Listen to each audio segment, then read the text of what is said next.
ಸಕ್ಕರೆ ಕಾರ್ಖಾನೆ ಮಾಲೀಕರ ಜೊತೆ ನಡೆದಂತಹ ಮೀಟಿಂಗ್ ಫೇಲ್ ಆಗಿದೆ. ಈಗ ಡಿಸಿಗಳ ಜೊತೆ ಸಭೆ ನಡೀತಾ ಇದೆ. ಇದೀಗ ಜಿಲ್ಲಾಧಿಕಾರಿಗಳ ಜೊತೆಗೆ ಸಿಎಂ ಮೀಟಿಂಗ್ ಮಾಡ್ತಾ ಇದ್ದಾರೆ.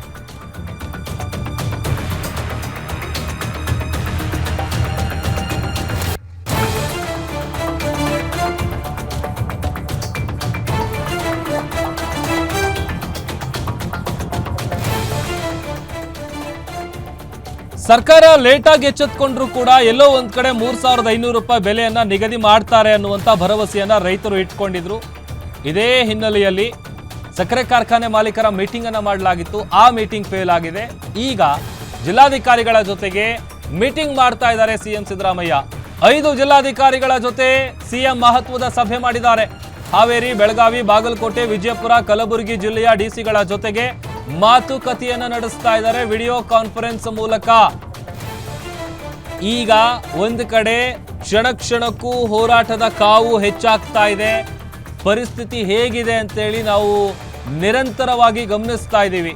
9ನೇ ದಿನಕ್ಕೆ ಕಾಲಿಟ್ಟಿದೆ ರೈತರು ಮಾಡ್ತಾ ಇರುವಂತಹ ಅಹೋರಾತ್ರಿ ಧರಣಿ. ಉತ್ತರ ಕರ್ನಾಟಕ ಭಾಗದಲ್ಲಿ ಕಬ್ಬು ಬೆಳೆಗಾರರ ಆಕ್ರೋಶದ ಕಟ್ಟೆ ಒಡೆದಿದೆ.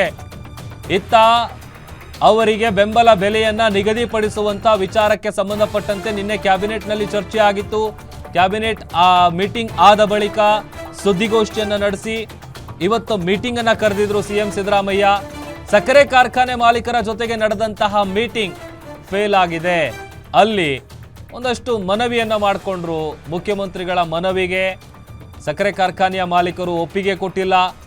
ಅವರು 3200 ರೂಪಾಯಿ ಅಷ್ಟೇ ಫೈನಲ್, 3500 ರೂಪಾಯಿ ಯಾವುದೇ ಕಾರಣಕ್ಕೂ ನಾವು ಕೊಡೋದಕ್ಕೆ ರೆಡಿ ಇಲ್ಲ. ಈಗ ಡಿಸಿಗಳ ಜೊತೆಗೆ ಸಭೆಯನ್ನ ಮಾಡ್ತಾ ಇದ್ದಾರೆ ಸಿಎಂ ಸಿದ್ದರಾಮಯ್ಯ ಅವರು. ಹಾವೇರಿ, ಬೆಳಗಾವಿ, ಬಾಗಲಕೋಟೆ, ವಿಜಯಪುರ, ಕಲಬುರಗಿಯ ಜಿಲ್ಲಾಧಿಕಾರಿಗಳ ಜೊತೆಗೆ ವಿಡಿಯೋ ಕಾನ್ಫರೆನ್ಸ್ ಮೂಲಕ ಮಾತುಕತೆಯನ್ನು ನಡೆಸ್ತಾ ಇದ್ದಾರೆ ಸಿಎಂ ಸಿದ್ದರಾಮಯ್ಯ.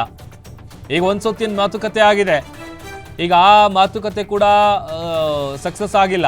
ಯಾಕಂತಂದ್ರೆ ಸರ್ಕಾರ ಈಗೇನು 3500 ರೂಪಾಯಿ ಕೊಡಿಸ್ಬೇಕು ಅಂತೇಳಿ ಸಕ್ಕರೆ ಕಾರ್ಖಾನೆ ಮಾಲೀಕರನ್ನ ಕರೆಸಿ ಮಾತುಕತೆ ಆಡಿದ್ದಾರೆ. ಅಲ್ಲಿ ಫ್ಯಾಕ್ಟ್ರಿ ಓನರ್ಗಳೇ ಒಂದಷ್ಟು ತೊಂದರೆಗಳು ಏನಾಗ್ತಾ ಇದೆ, ಸಮಸ್ಯೆಗಳೇನಿದೆ, ಯಾಕೆ 3500 ರೂಪಾಯಿ ಕೊಡೋದಕ್ಕೆ ಸಾಧ್ಯ ಇಲ್ಲ ಅನ್ನುವಂಥದ್ದನ್ನ ಸರ್ಕಾರಕ್ಕೆ ಮನವರಿಕೆ ಮಾಡಿಕೊಡುವಂತ ಪ್ರಯತ್ನ ಮಾಡಿದ್ದಾರೆ.